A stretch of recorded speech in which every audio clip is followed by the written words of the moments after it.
Amen. Je vous encouragerai juste à prendre votre Bible d'un livre de Malachie. Nous allons passer un temps où nous allons parler un petit peu des dîmes, des offrandes. Nous allons prier pour cela et ensuite nous entendrons le message de la parole de Dieu. Amen. Malachie 3. Et vous allez commencer vers le verset 10, voir ce que la Bible nous dit. La Bible nous dit, apportez à la maison du trésor toute la dîme, afin qu'il y ait des provisions dans ma maison. Mettez-moi de la sorte à l'épreuve, dit l'Éternel, et vous verrez si je n'ouvre pas pour vous les écluses des ciels, et si je ne déverse pas sur vous la bénédiction au-delà de toute mesure. Amen. Les amis, quand nous bénissons Dieu par nos dîmes, par nos offrandes, j'aimerais vous dire que Dieu, dans cette semence que vous donnez pour le royaume de Dieu, Dieu va vous bénir au-delà de toute mesure. Vous savez, aujourd'hui nous pouvons voir que des hommes, des femmes ont investi. Ils ont investi dans la bourse. Ils ont investi dans toutes sortes d'entreprises dans le monde. Mais nous voyons que quand il y a eu des crashs, tout leur investissement, tout ce qu'ils ont mis de côté dans les entreprises terrestres s'est effondré et il ne leur restait plus que leurs yeux pour pleurer.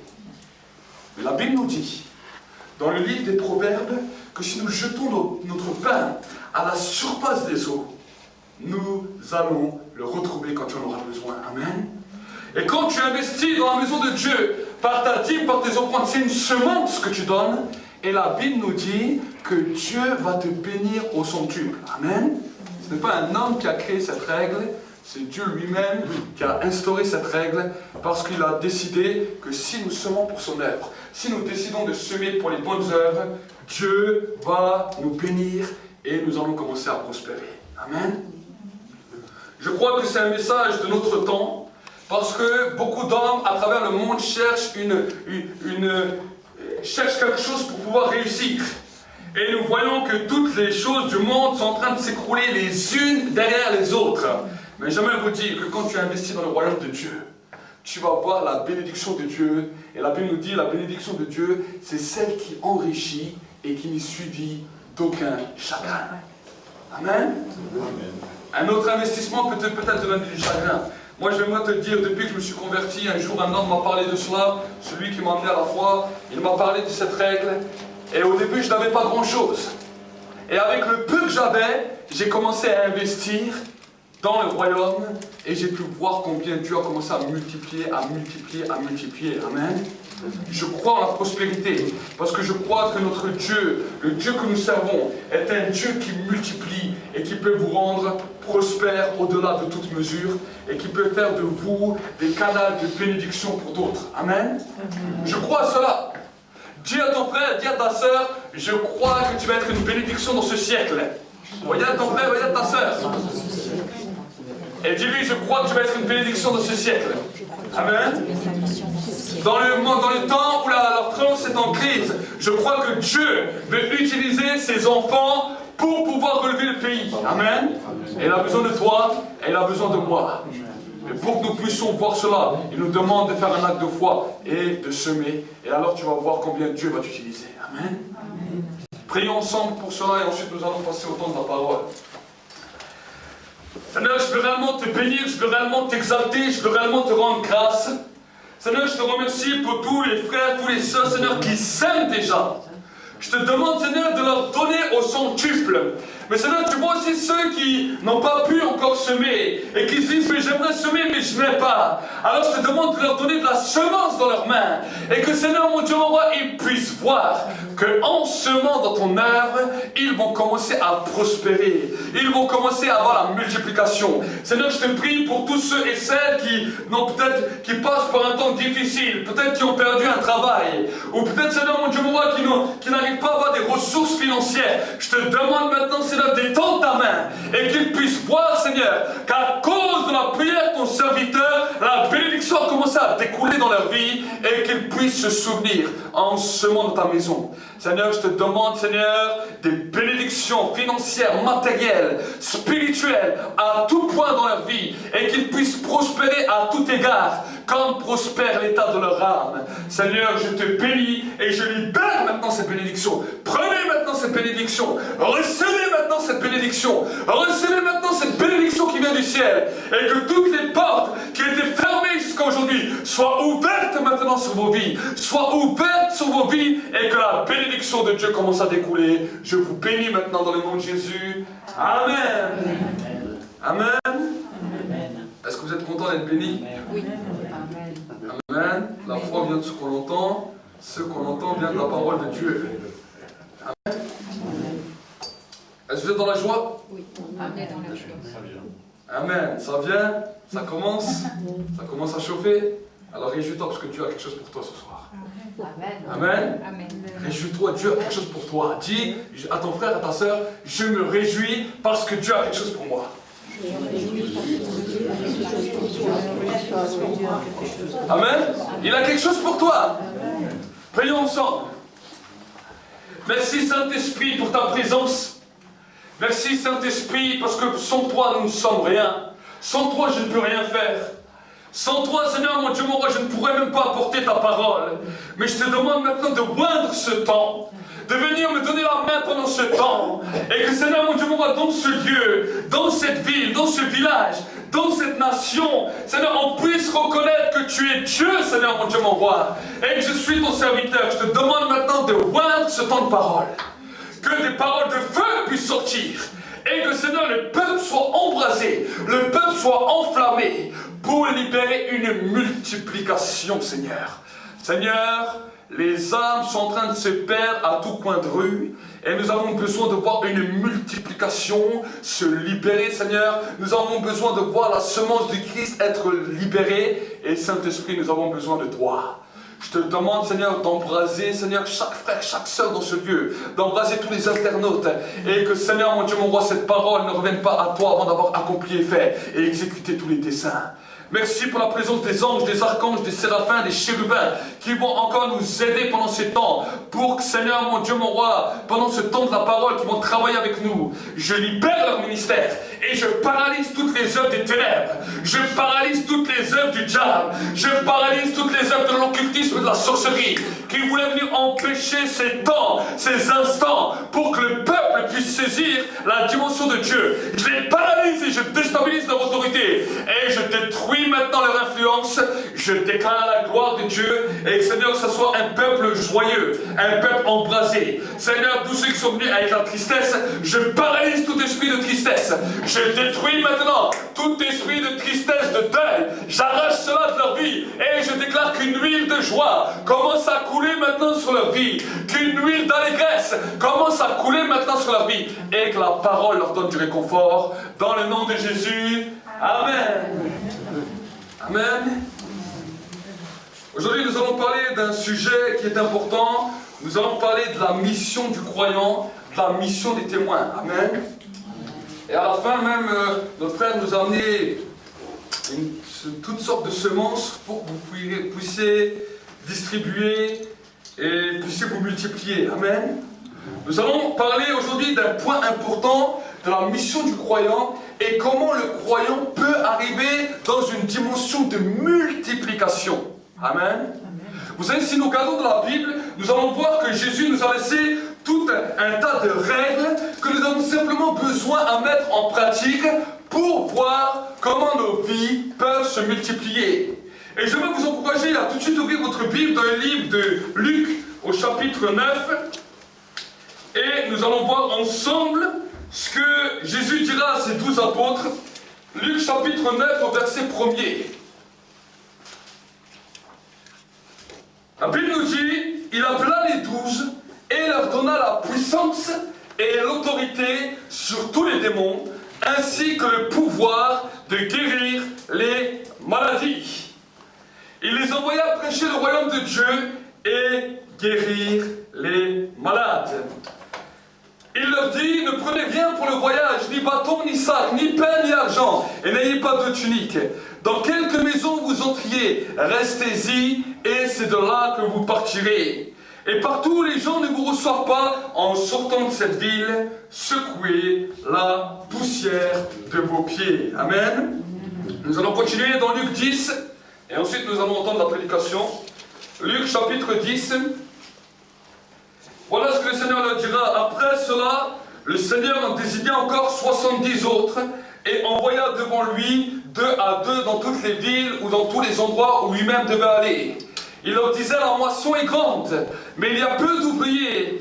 Priez donc le Seigneur de la moisson d'envoyer des ouvriers dans sa moisson. Allez, voici, je vous envoie comme des agneaux au milieu des loups.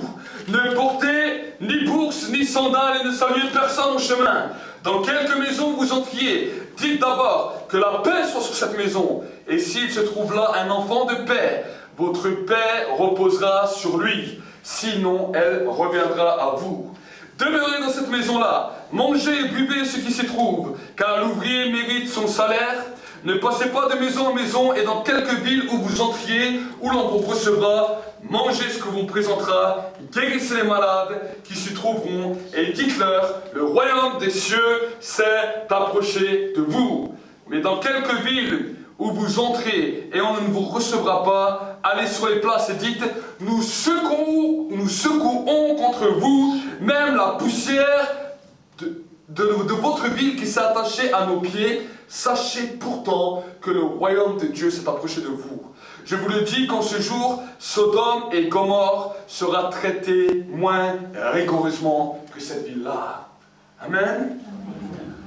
Alors que nous lisons ce verset, quelque chose m'a interpellé à travers cette parole. Regardez ce que la Bible nous dira dans le verset 6. Luc 10, verset 6. Et s'il se trouve là un enfant de paix, votre paix reposera sur lui, sinon elle reviendra à vous.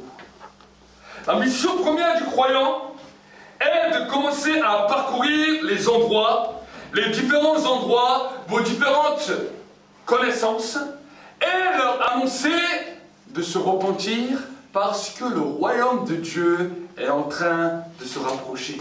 Amen. Ça, c'est la première dimension du croyant. Nous n'invitons pas simplement les gens à venir à l'église et à se joindre à une nouvelle communauté pour qu'ensemble on peut bien rigoler ou bien discuter. Si nous faisons l'évangile de cette manière, alors nous amenons des gens tout droit vers l'enfer. Parce que nous leur cachons la vérité. La Bible nous dit que Jésus a dit, la première prédication de Jésus c'est « Repentez-vous, car le royaume des cieux est proche ». Qu'est-ce que cela veut dire?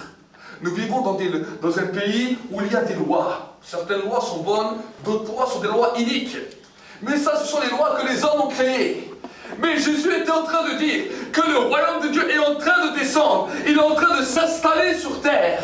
Et que dans son royaume, il y a des lois dans lesquelles, si les hommes ne se soumettent pas à cette loi, ils peuvent partir, ils peuvent périr pour l'éternité.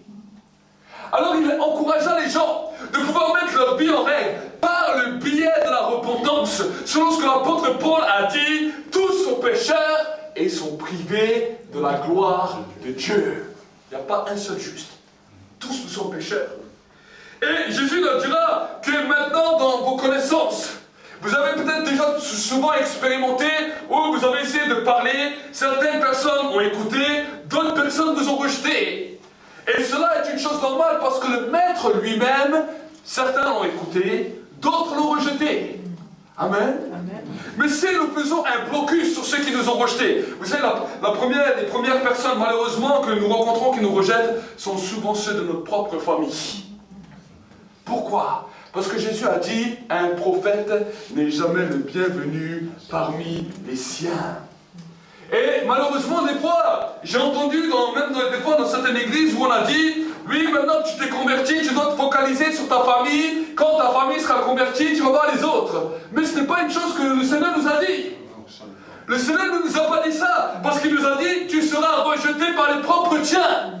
Par ceux qui t'ont connu, ceux qui t'ont vu grandir, ceux avec qui tu as eu des affinités plus jeunes. Et vont dire comment la parole de Dieu peut venir dans cet homme, comment la parole de Dieu peut venir dans cette femme.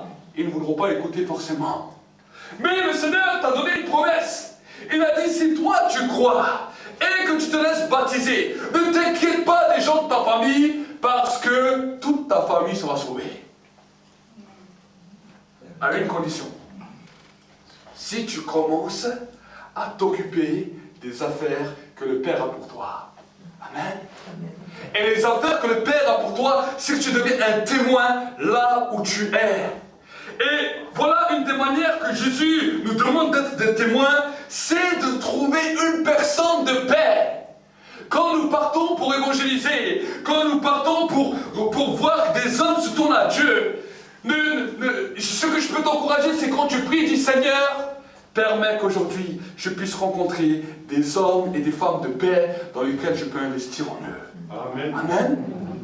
Si les gens te rejettent, ne regarde pas sur ces gens. Continue. La Bible nous dit même que ta paix revienne à toi, que ta bénédiction revienne à toi, et tu secoues la poussière de tes pieds pour qu'ils puissent comprendre que quand ils étaient en ta présence, il y avait un moment de paix, un moment de joie. Maintenant, ils ont refusé cette paix, ils ont refusé cette joie. Parce que tu es parti avec cette paix et cette joie, ils vont te rechercher pour retrouver cette paix et cette joie. Amen. Même s'ils ne t'ont pas accepté. Mais si toi tu persistes à essayer de continuer avec des gens qui ne veulent pas entendre, tu risques de passer à côté des hommes et des femmes de paix et tu risques d'être frustré. Amen. Le monde est grand et je vais vous dire que Dieu a mis des hommes et des femmes de paix dans tout lieu. Il peut avoir mis un homme de paix parmi les musulmans. Il peut avoir mis un homme de paix parmi les gouvernements, parmi les bouddhistes, parmi tous ces gens, mais seulement ils ne connaissent pas la vérité. Mais je veux te dire que quand tu vas venir avec la paix et la bénédiction, ce qu'on appelle le shalom de Dieu, à cause que cet homme est un homme de paix, à cause que cette femme est une femme de paix, tu vas pouvoir investir en elle et ça va être du fruit pour le royaume de Dieu. Amen. Amen. Souvent nous nous disons, mais Seigneur, comment pouvons-nous apporter la parole à des gens qui ne te connaissent pas? Change maintenant ta manière de prier et dis, Seigneur, dispose autour de ma vie des hommes de paix. Permets que je puisse les rencontrer et qu'au moment où je parle, je peux investir la parole de l'évangile en eux pour qu'eux-mêmes deviennent du fruit. Amen. Vous savez, j'ai prêché encore ce message hier soir quand nous étions à Kems. Et à la fin, j'ai prié pour tous ceux qui décidaient de devenir des témoins pour investir en eux. J'ai dit, l'onction qui est sur ma vie, je vais prier pour que maintenant vous soyez investis de cette onction, investis de cette autorité, et que vous-même maintenant, dans les lieux où vous allez commencer à faire les choses du royaume. Et le frère, j'avais un frère qui était là hier, pour qui j'ai prié, je l'avais au téléphone, je lui ai téléphoné aujourd'hui, il me dit, mais c'est merveilleux. Je suis allé dans un hôpital et j'ai commencé à parler, les mots ont commencé à sortir et j'ai pu commencer à prier pour une personne qui était malade là. Amen. Amen. Pourquoi? Parce qu'il y a eu un dépôt. Et ce soir, mon désir, à vous maintenant, vous avez entendu, on a abordé beaucoup de messages, on a eu beaucoup d'enseignements, des enseignements qui nous ont d'abord établis dans le royaume, des enseignements qui nous ont permis de marcher dans le royaume, de marcher dans une vie de prière, dans une vie de sainteté, dans une communion avec le Saint-Esprit. Mais maintenant, je sais que vous êtes prêts pour commencer à travailler dans la grande mission. On n'entend plus d'amen. Amen. Amen. Vous êtes prêts pour devenir les témoins? Jésus, la Bible nous dit, a pris d'abord 12 disciples et il les a investis. Il a dit, je vais investir sur vous la part de l'onction qui est sur ma vie pour que vous puissiez aller. Et ensuite, la Bible nous dit, il a repris 70 dans lesquels il a investi. Et la Bible nous dit que quand vous trouvez un homme de paix, et quand il ouvre sa maison, ou quand son cœur commence à s'ouvrir, regardez ce que la Bible nous dira. Dans quelque ville où vous entriez, et quand on vous recevra, mangez ce qu'on vous présentera. Ça a des bons points. Vous avez la possibilité de manger. Amen. Peut-être qu'on va vous inviter au restaurant. Peut-être qu'on va vous inviter dans une maison. Vous aurez la possibilité de manger. Et la Bible nous dit, regardez que la récompense qui va suivre. Guérissez les malades qui s'y trouveront et dites-leur, le royaume des cieux s'est approché de vous. Amen. Amen. Ça change de la manière religieuse qu'on avait de voir les choses, en disant, les gens, ils voient qu'on est des chrétiens, on doit leur montrer qu'on est des pieux, on doit leur montrer qu'on est irréprochable. Non, tu es comme eux. Seulement la seule différence, c'est que toi, tes péchés ont été pardonnés, parce que tu as connu le bien de la repentance, mais que eux ne connaissent pas encore le mystère qui leur a été destiné. Amen. Alors si des gens ne veulent pas t'écouter dire, c'est pas grave, vous n'êtes pas des hommes de paix, mais demain vous serez des hommes de paix, parce que ma paix et ma bénédiction retournent avec moi. Vous savez, j'ai vu certains chrétiens qui disent, ah, moi j'essaie de bénir tout le monde, et pourtant les gens ils continuent, et je leur laisse ma paix. Je dis non, moi je ne laisse pas ma paix à tout le monde, je laisse ma paix aux enfants de paix. Amen. Si une personne ne veut pas de ma paix, je dis c'est pas grave. Je ne veux pas te maudire pour autant, mais ma paix retourne à moi. Amen. Mais si quelqu'un commence à accepter cette paix, quelqu'un est un enfant de paix, et il veut grandir dans cette dimension, je lui donne la paix, j'investis en lui, j'investis tout ce que je peux en lui, et je dis voilà, ce que j'ai, maintenant je te le donne. Au nom de Jésus-Christ de Nazareth, lève-toi, marche. Ce que Jésus a fait, ce que Pierre et Jean ont fait. Quand ils sont sortis du temple, voilà qu'il y avait un mendiant qui était là. Là, tu donnais-moi une pièce. Il y avait beaucoup de monde. Mais ils ont vu que ce mendiant était un homme de paix. Ils lui ont dit, regarde-moi bien. La Bible nous montre que le mendiant croyait qu'il allait recevoir une belle somme d'argent. Et Pierre et Jean l'ont saisi. Je n'ai ni d'argent, je n'ai ni or. Mais parce que tu es un homme de paix, ce que j'ai, je te le donne, au nom de Jésus-Christ de Nazareth, lève-toi et marche. Qu'est-ce qu'ils avaient? Ils avaient la paix, ils avaient la joie, mais ils avaient aussi la santé. Amen. Amen. Amen. Quand la maladie vient te ronger, alors deviens un homme, une femme de paix, et alors tu vas voir que la gloire de Dieu va resplendir sur ta vie, la maladie ne pourra pas rester. Amen. C'est pour cela que la Bible nous dit de ne jamais nous coucher sur notre colère pour ne pas donner d'accès au diable. C'est ça que ça veut dire. Souvent, les croyants disent, mais pourquoi je n'ai pas été guéri? Est-ce que, maintenant j'aimerais te poser une autre question. Ne dis pas à Dieu pourquoi je n'ai pas été guéri. Dis à Dieu, est-ce que j'étais un homme? Est-ce que j'étais une femme de paix? Amen. Celui qui est un homme, celui qui est une femme de paix, Dieu lui communique tout. Amen. Amen. Mais si la colère, la haine, la rancœur, la médisance, toutes ces choses commencent à gangréner ton cœur, à pourrir ton cœur, c'est normal qu'après, quand tu vas vouloir prier, Dieu ne pourra pas reconnaître ce fruit, parce que ce fruit n'est pas un fruit du Saint-Esprit. Amen. Mais quand tu es un homme de paix, quand tu es une femme de paix, tu vas voir que Dieu va toujours te donner, va toujours te récompenser, et que tu pourras investir dans d'autres hommes et dans d'autres femmes de paix. Je ne crois pas que le pays de France est un pays dur. Vous savez, les missionnaires américains, quand ils sont venus en France, ont cru que la France était comment on appelle ça? Le cimetière des missionnaires. Ils ont dit la France est un cimetière de missionnaires. Il ne faut pas aller être missionnaire dans ce pays, c'est terrible, les gens sont terribles. Mais moi je ne crois pas à cela. Moi je crois que la terre de France est une terre de réveil, parce qu'il y a dans cette terre des hommes et des femmes de paix. Double Amen. Amen. Je crois cela. Amen. Et seulement des fois c'est nous qui avons nos perceptions qui sont mauvaises. Nous voyons les gens et nous les jugeons avant de les connaître. On dit, celui-là jamais il va m'écouter. Oh, si celui-là je dois lui parler, jamais il va vouloir entendre. Mais si tu vas commencer à parler avec lui, et que tu vas voir que son cœur s'ouvre, tu vas voir le cœur de paix, et que c'est un homme de paix, et que tu dis, Seigneur, si c'est un homme de paix, j'investis en lui. Amen. Amen. Nous investissons dans les gens. C'est cela, Jésus a investi dans ses disciples, il a investi dans les hommes, il a investi dans les femmes, il a investi dans toi, et il a investi dans moi. Amen. Et quand il a investi, il a donné son autorité, son pouvoir, sa puissance, son Saint-Esprit, pour que nous puissions être des témoins efficaces. Amen.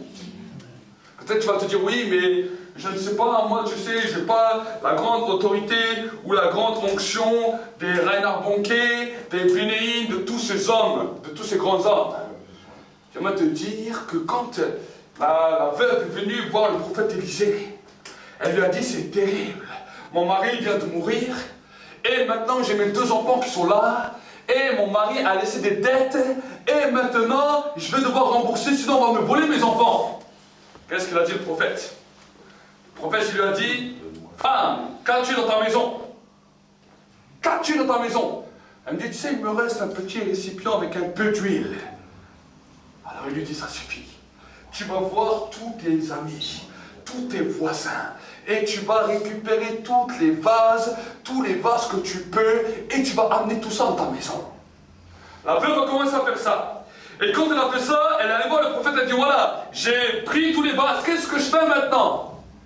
Le prophète, il dit, tu vois ton petit pot d'huile, tu vas commencer à remplir dans tous les autres vases une dimension insensée. Ce petit pot d'huile, comment il peut remplir un vase comme ça, un vase comme ça, un vase comme ça, un vase comme ça? Impossible humainement. Mais la femme a dit, si l'homme de Dieu a parlé de cette manière, c'est que cela va se produire. Elle a pris son pot, elle a commencé à remplir. Elle a vu le premier vase, elle a dit, waouh, il est plein. Le deuxième vase, waouh, il est plein. Elle regarde encore son petit récipient, elle dit, il y a encore de l'huile. Et encore, et ainsi de suite, jusqu'à ce que tous les vases étaient pleins. Et la Bible nous dit que quand tous les vases étaient pleins, l'huile s'arrêta. Et elle allait voir le prophète, elle lui a dit, maintenant j'ai fait ça, qu'est-ce que je fais? Il dit, va vendre cette huile et rachète tes fils. Amen. Vous savez, quand nous sommes dans la présence de Dieu, c'est la même chose. Nous avons peut-être un petit peu d'huile, un petit peu d'onction, des petits dons. Mais nous venons dans la présence de Dieu. Et le Seigneur va amener des vases autour de nous. Des vases de paix, des hommes, des femmes de paix, dans lesquels la petite huile que tu avais, les petits dons que tu avais, tu vas commencer à les transvaser dans ces vases, jusqu'à ce que maintenant ces vases soient pleins, pour racheter les enfants de Dieu que le diable voulait voler. Amen. Amen. Les enfants de Dieu, tous les hommes de la terre, Dieu veut les avoir comme ses enfants. Mais le diable les a volés par le péché, les a volés par une mentalité terrible, parce qu'il veut les voir être détruits. Amen. Mais l'huile d'investiture va commencer à pouvoir racheter ces enfants qui étaient volés. Selon ce que la Bible nous dira, voici dans les derniers jours, je ramènerai l'esprit d'Élie qui ramènera les cœurs des fils vers les pères. Amen. Je sais qu'autour de vous, il y a plein d'enfants. Amen. Il y a des endroits où vous allez aller que je ne vais jamais aller. Si vous attendez que c'est le pasteur qui va faire, alors jamais ces gens seront sauvés. Parce que peut-être je ne vais jamais les rencontrer. Il y a peut-être des gens que je vais voir que jamais tu les rencontreras.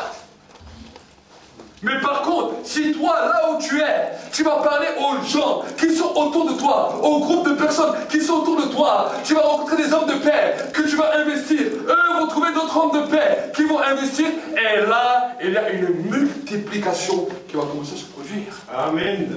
Amen. L'Église a besoin de se multiplier. Tu as besoin de te multiplier. J'ai besoin de nous multiplier. Jésus a besoin que nous nous multiplions. Et c'est pour ça qu'il a dit, priez le Père d'envoyer des ouvriers dans la moisson. Amen.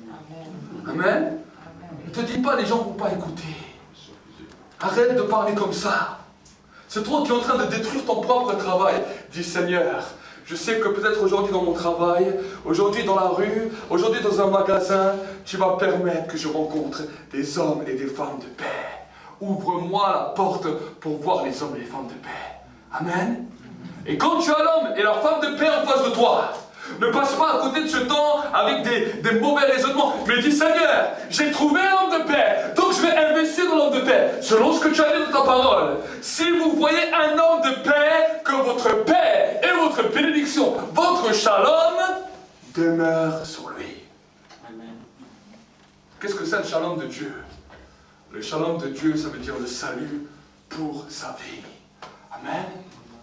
Quand vous rencontrez un homme de paix, moi j'ai vu plusieurs fois, je me souviens un jour mon épouse m'a amené voir une de ses connaissances que quand elle était plus jeune, c'était un jeune garçon qui avait une vingtaine d'années et qui était un petit peu dans la drogue, qui fumait Et j'avais prié, j'avais même fait un temps de jeûne. Je suis allé arriver chez ce jeune.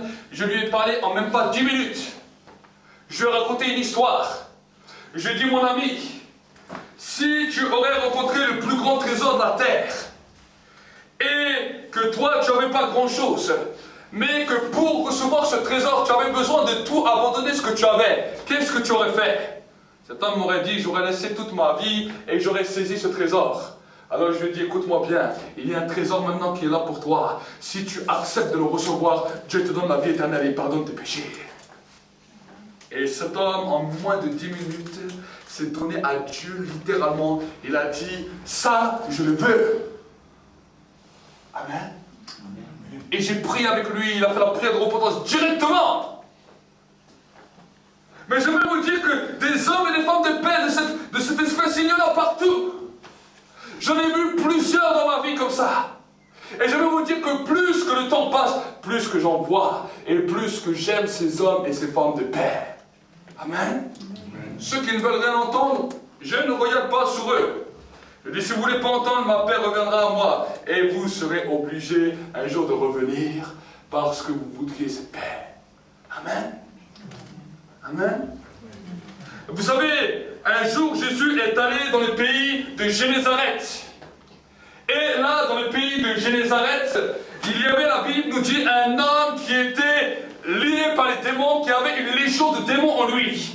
Il brisait les chaînes, il vivait dans les cimetières et se meurtrissait.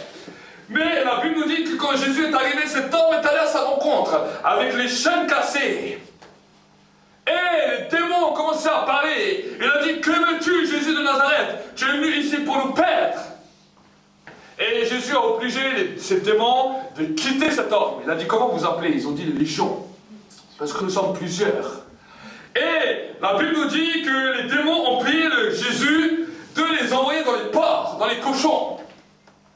Et la Bible nous dit que Jésus leur a permis et a chassé les démons sont allés dans les cochons, et les cochons sont partis dans la falaise et ils sont morts. Terrible pour les chefs d'entreprise de cochons. Sachant que les Juifs là-bas ne mangeaient pas de cochons, ils devaient commercer cela avec la France, avec l'Allemagne, avec toutes sortes de pays qui mangeaient le cochon. Eux ne mangeaient pas le cochon. Et la Bible nous dit que ces hommes sont allés vers Jésus et lui ont dit, tu as fait perdre notre business. Tu as fait perdre maintenant un business, un revenu, alors on te demande de quitter le pays. Et la Bible nous dit qu'ils lui ont demandé, qu'ils l'ont supplié à cause des porcs de quitter le pays de Génézareth. Jésus est parti. Et il a dit, vous ne voulez pas ma paix à cause des cochons. Parce qu'un business a été détruit, maintenant vous vouliez me jeter, donc je pars. Et la Bible nous dit, Jésus est parti. Mais si vous voyez quelques versets plus bas dans les Écritures, vous voyez que quand Jésus fut de nouveau de retour à Génézareth, on l'a carrément invité. Et là, on lui a amené toutes sortes de personnes qui étaient possédées, toutes sortes de personnes qui étaient malades, et Jésus s'est manifesté en gloire. Pourquoi je vous dis ça? Ces Génézareth sont des fois les mêmes gens qui vous repoussent, les mêmes gens qui ne veulent pas écouter votre message. Jésus n'est pas resté en disant, mais écoutez quand même le message. Vous imaginez si vous n'écoutez pas le message? Jésus a dit, ok, vous voulez rien savoir, pas de problème. Je repars mais avec ma bénédiction. Vous avez vu cet homme qui a été libéré. Vous voulez rien savoir, maintenant je repars. Mais quand il est parti, ils l'ont recherché et ils l'ont dit, reviens chez nous. Tu nous as fait perdre un business de cochons. On a perdu un peu d'argent parce que des cochons sont morts. C'est vrai que la France nous a annulé un contrat parce qu'ils ne voulaient plus le cochon. Mais maintenant, nous avons vu que la bénédiction que tu transportes est plus grande que la bénédiction des cochons. Et nous avons besoin de toi ici. Parce qu'il y a encore des malades, il y a encore des lépreux, il y a encore des gens qui sont sous la domination des ténèbres. Et nous avons besoin de toi pour les guérir. Amen. Souvent, vous savez, on lit les Écritures d'une manière standard. Oh, Jésus, il était bon. Oh, Jésus, il était gentil. Oh, Jésus... On a une manière de lire qui n'a rien à voir avec la réalité. Amen. C'est pour cela que je vous imagine un petit peu pour que vous puissiez mieux vous mettre dans le move comment les choses sont passées. Amen. Et si nous commençons à marcher dans cette vie de l'esprit, j'aimerais vous dire que le Saint-Esprit va continuer à vous multiplier et va continuer à investir en vous d'autres dons et d'autres dons et d'autres dons. Amen. peut-être tu viens avec un seul don, mais la Bible nous dit que si tu commences à produire du fruit et à investir ce don en autre, Dieu va te donner d'autres dons. Amen. Amen. C'est ça la parabole des talents. Un homme il avait 10 talents, l'autre il en avait un. Celui-là qui en avait un, la Bible nous dit, il a pris la terre, il a ouvert la terre, il a enterré, il a fermé la terre dessus. Celui qui en avait 10, lui, il était moins bête. Il allait à la banque, il a fait multiplier ça, et ces 10 sont devenus 100. Amen. Même si tu en as un, même si tu en as deux, même si tu en as 3, j'aimerais te dire que Dieu veut multiplier en toi. Amen. Dieu veut multiplier en toi.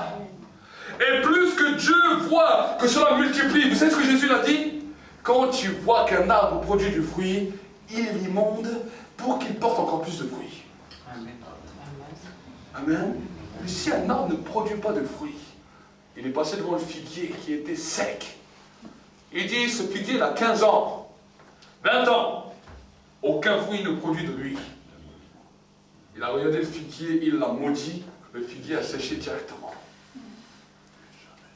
Amen. Il lui a dit que jamais ne laisse un fruit de toi. Le jour d'après, les disciples sont passés, le figuier était sec. Pourquoi?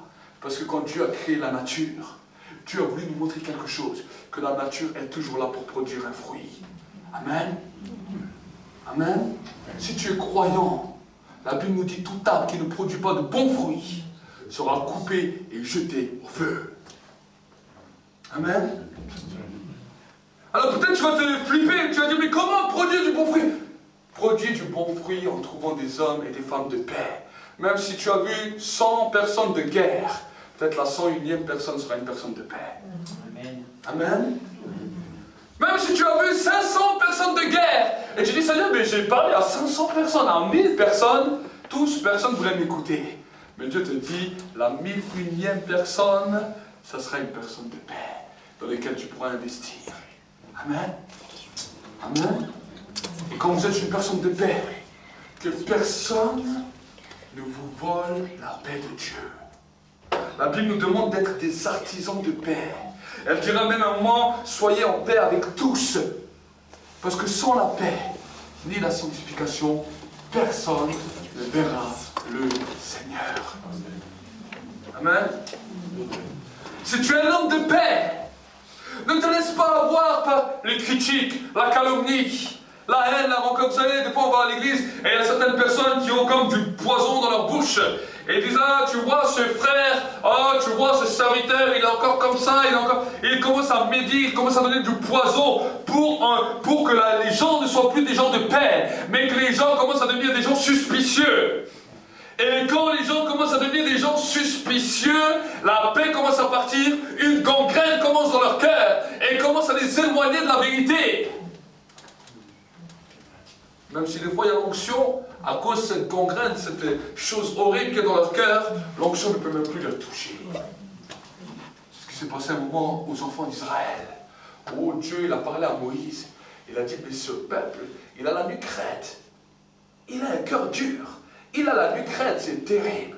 Il voit le feu, il voit ma gloire, il voit mes signes, il voit mes prodiges, mais quand j'entends ce qui sort de leur bouche, il n'y a que de la médisance, et il n'y a que de la moquerie, et il n'y a que injustice.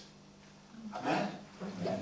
Commence à devenir un artisan de paix, un homme qui commence à produire la paix, même là où il y a la guerre. Amen. C'est là où c'est le plus dur. Quand des fois la guerre est là, quand les situations peuvent être terribles, les gens autour de toi peuvent être méchants.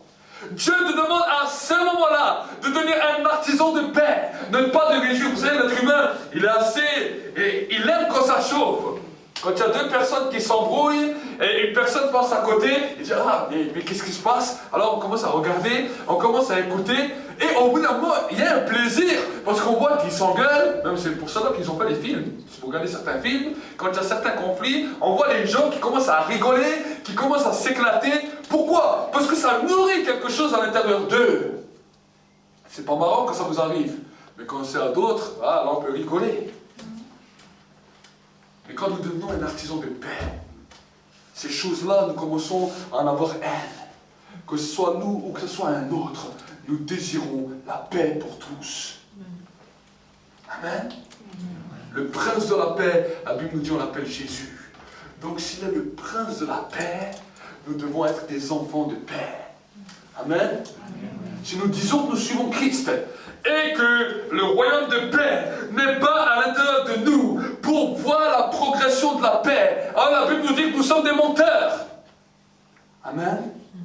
Mais par contre, si nous désirons voir la paix progresser là où nous sommes, même malgré les difficultés, même malgré les temps où des fois certaines personnes sont difficiles, même peut-être dans nos travails, nous avons peut-être des patrons qui sont durs, nous avons peut-être des ouvriers avec qui nous travaillons, qui nous font la misère parce que nous sommes chrétiens. Mais j'aimerais vous dire que nous devons être des personnes de paix. Amen.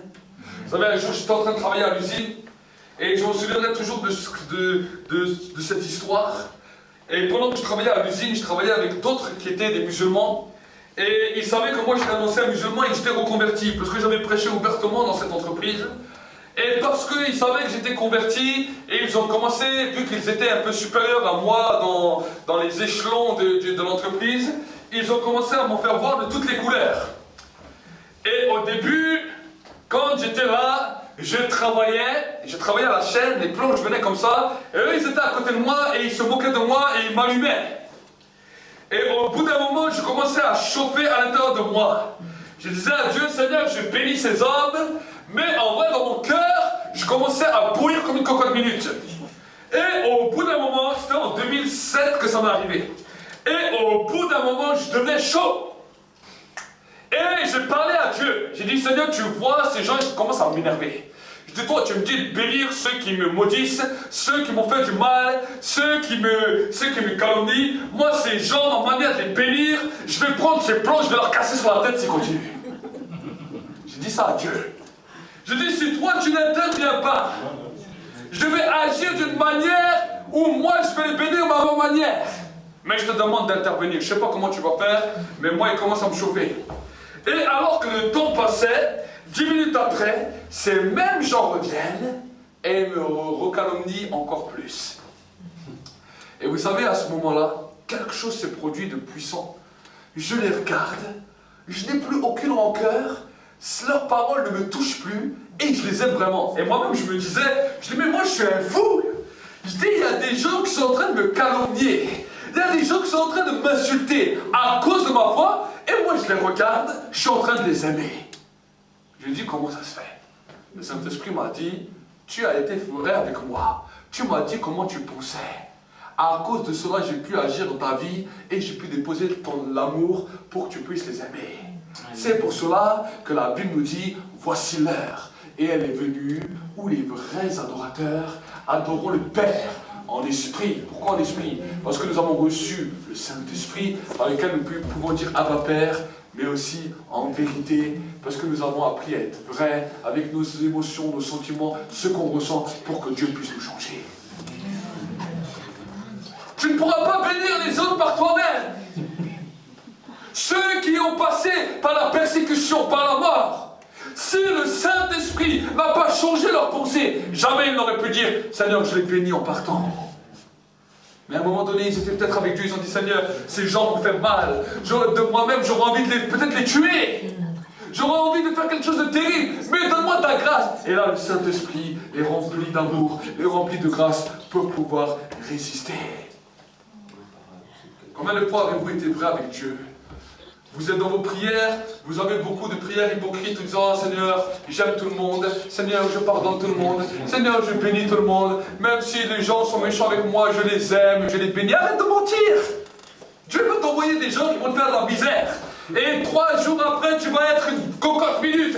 Tu vas dire « Mais Seigneur, pourquoi il m'arrive ça avec les gens ?» Le Seigneur va te dire « Parce que tu es un menteur. » Tu dis que tu arrives à aimer tout le monde, alors que la Bible nous dit que dans le cœur de l'homme, il n'y a rien de bon. Le cœur de l'homme est tortueux et pécheur par-dessus tout. Tous sont pécheurs de sont privés de la gloire. Il n'y a pas d'amour dans le cœur de l'homme. Il y a du sentimentalisme. Quand les sentiments sont touchés, alors c'est impossible d'aimer. C'est pour ça qu'on dit que Dieu est amour et qu'en lui, il n'y a point l'ombre d'une variation. Dieu n'a pas un sentimentaliste. Dieu est amour. Amen. Et cet amour, il le déverse dans notre vie quand on est vrai. Moi, il m'est arrivé de dire à Dieu, dis ces gens, Seigneur, si moi je serais un Dieu, j'aurais envie de les tuer. J'ai dit ça à Dieu plusieurs fois. Peut-être vous êtes choqués, vous dites, un pasteur n'est pas comme ça, c'est pas possible. Moi, j'ai dit à Dieu, Seigneur, quand je les vois, j'ai juste envie de les confronter et commencer à me bagarrer avec eux. Ça me bouillonne à l'intérieur. Mais si toi, tu fais quelque chose, alors j'accepte ce que tu fais. Et là, je vois que Dieu change mon comportement. Amen. J'ai appris à être vrai. Et vous aussi, je vous encourage et je vous enseigne à être vrai avec Dieu. Voici l'heure où les vrais adorateurs adoreront le Père en esprit et en vérité. Vous savez, Dieu préfère un homme qui vient le matin et qui lui dit, Seigneur, aujourd'hui, je te demande, ne me soumets pas à la tentation. Parce que tu vois, si quelqu'un vient, essaye de me chercher, je vais démarrer comme un moteur GTI, où là, je vais péter un plomb directement. Alors, je te demande, ne me soumets pas à la tentation, mais délivre-nous du mal.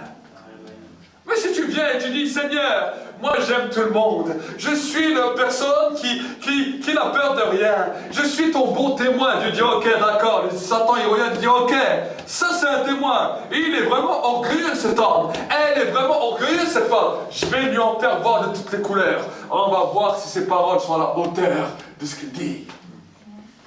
Amen. Et après, vous avez des problèmes terribles. Et vous allez dire, mais Seigneur, pourquoi j'ai tant de problèmes? C'est toi qui as causé ces problèmes. C'est pas Dieu qui t'a causé les problèmes, c'est toi. Dieu, le modèle de prière de Jésus. Seigneur, ne nous soumets pas à la tentation, mais délivre-nous du mal. Tu as des faiblesses, sois vrai avec Dieu. C'est pour cela que l'apôtre Paul a dit, quand je vais faire le bien que je vais faire, je ne le fais pas. Le mal que je ne vais pas faire, voilà ce que je fais. Qui va me séparer de ce corps de mort? Mais quelques versets plus bas, il a dit, c'est alors que je suis faible. C'est là que je suis fort. Je plie tout par celui qui me fortifie. Dieu se manifeste dans ma faiblesse. Parce qu'avant que les problèmes n'arrivent, je viens devant Dieu, je dis, Seigneur, tu sais, j'ai une faiblesse terrible. Moi, Seigneur, j'ai cette faiblesse. Moi, je suis comme ça. Moi, je suis comme ça. Moi, je suis comme ça. Mais je te demande d'intervenir. Ne me soumets pas à la tentation, mais amène autour de moi des hommes de paix, pour que la paix puisse grandir dans ma vie. Amen. J'ai vu des gens croyants qui ont été frustrés quand ils sont allés prêcher. Parce qu'ils s'attendaient un petit peu à la répercussion, mais ils croyaient que tout le monde allait les écouter d'un bout à l'autre. Et là, toutes les émotions, tous les sentiments de leur âme ont commencé à monter, l'amertume a commencé à monter, le désespoir a commencé à monter, et on dit, ah, de toute façon, ça c'est des païens, et ils vont tous mourir en enfer. C'est pas de cette manière qu'on a la passion pour les âmes. Amen. Amen. Mais la passion pour les âmes du Seigneur, même si... Je sais qu'ils vont me faire mal. Je sais que certaines paroles vont pouvoir me faire mal. Mais je te demande, Seigneur, ne me soumets pas à la tentation, mais délivre-moi du mal. Et que quand ces paroles viennent, qu'elles ne m'atteignent même pas, que je les entende même pas. Vous savez, il y a des fois des gens qui parlent, on n'entend pas. On dit, t'as dit quoi? Amen. On dit, Seigneur, bouche-moi les oreilles quand il y a des mauvaises paroles qui viennent. Et que je les vois avec l'amour. Amen. Et vous allez voir, moi je vais entendre des témoignages, amen. Amen. Je veux d'ici 1 semaine, 2 semaines, 3 semaines, entendre vos vies. Moi-même m'asseoir un peu et dire, qu'est-ce que tu as expérimenté? Où sont passés les hommes et les femmes de paix autour de toi?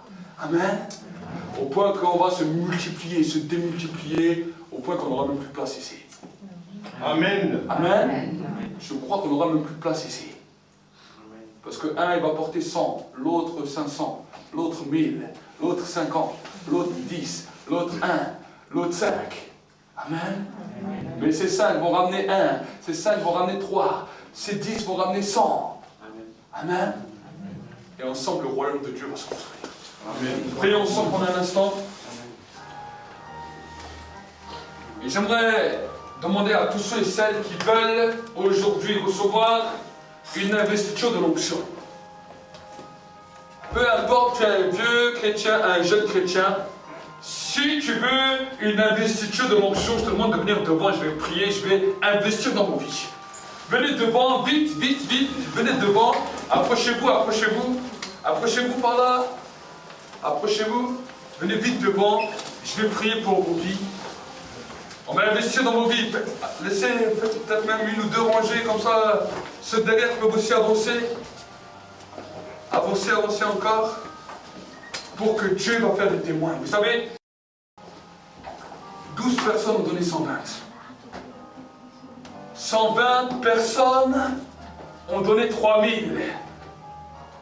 Et ces 3000 ont donné des millions de personnes qui sont aujourd'hui dans le monde. Amen. Ici, aujourd'hui, on est beaucoup plus que 12. Et si chacun de vous commence à apporter du fruit, on va se démultiplier pour que le royaume de Dieu grandisse. Fermez les yeux avec moi, lève tes mains. Et dis avec moi, Père, je demande de recevoir ce soir la puissance du Saint-Esprit pour être les témoins à Jérusalem, en Judée, en Samarie et jusqu'aux extrémités de la terre. Que tout ce qui m'empêchait de devenir un témoin efficace soit brisé dans ma vie. Nous venons prier ce soir pour recevoir l'investiture de ta puissance et de ton autorité. Que les signes, les prodiges, les miracles puissent commencer à m'accompagner. Que tu vas faire de moi un canal pour bénir les hommes et les femmes de paix que je vais rencontrer sur ma route. Aujourd'hui, c'est mon temps. Le temps de la multiplication. Le temps de la multiplication. Mon temps de la multiplication. Dans le nom de Jésus, je reçois maintenant dans Jérusalem, dans mon Jérusalem, qui est mon église locale, je reçois une investiture pour devenir un témoin dans cette nation de France. Et je déclare que cette nation est une terre de réveil. Je déclare que ce pays est un pays qui va devenir un modèle pour toutes les autres nations de la terre. Je déclare maintenant que cette terre de France est une terre de réveil, est une terre qui va produire du fruit. Je détruis les paroles de malédiction qui ont été lancées sur cette terre. Et je déclare maintenant que la terre de France est une terre où le royaume de Dieu va commencer à s'étendre pour la gloire de Dieu le Père. Pour la gloire de Dieu le Père. Dans le nom de Jésus.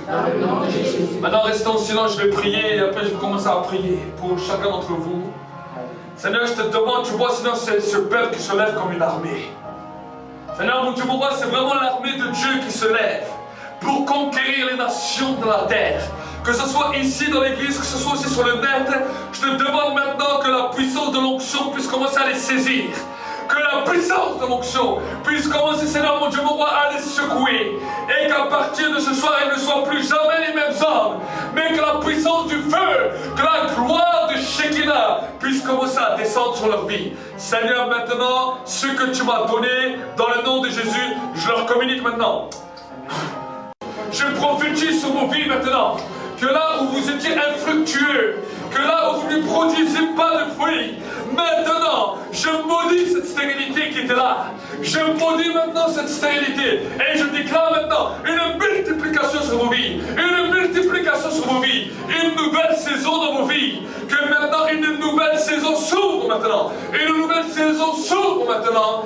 Et que, Seigneur, à partir de maintenant, ils deviennent la tête et non la queue. Qu'ils deviennent la tête, les premiers dans cette nation, et non la queue. Que leur descendance, que leur postérité, physique et spirituelle, commence à impacter les nations de la terre. Seigneur, je les bénis et je déclare ta gloire. Merci Seigneur pour tous ces enfants. Merci Seigneur pour tous ces vaillants guerriers qui se lèvent pour la gloire de ton royaume. Au nom de Jésus, Amen.